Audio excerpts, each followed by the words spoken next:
شايفني؟ لا مؤاخذة يا حماتي، لا مؤاخذة، العتب على النظر.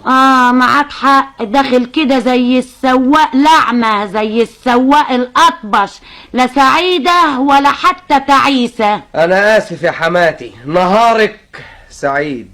إن شاء الله ما تشوف ريحة السعادة. اللهم إني صايم. خد اغسلي لي المنديل ده يا سميرة، خلينا نقصر الشر. حاضر. نعم نعم، بتؤمر وتنهي كده ليه في بنتي يا سبعجر؟ لو انت اشتريتها جارية، لو انت واخدها اسيرة، ما تجيب لك يا ضنايا غسالة تغسل لك حاجتك.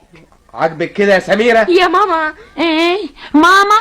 عاجبك كده انتي؟ عاجبك كده؟ يركب على نافوخك ويركب على نافوخي انا رخرة عشان خاطرك؟ يا ستي دي مراتي وانا حر فيها. حر فيها يعني ايه يا اللي ما عندكش ريحة الفناس؟ فنيس؟ فنيس دي ايه؟ معرفش، انا سمعتها كده. يعني عايزاني اغسل المنديل انا بنفسي؟ قولي، هو منديل مين فيكو؟ منديل يا ستي. خلاص تغسله انت. الله، ليه بقى؟ كل واحد مسؤول عن ممتلكاته. ايوه يا ستي، لكن دي مراتي والزوجة لا.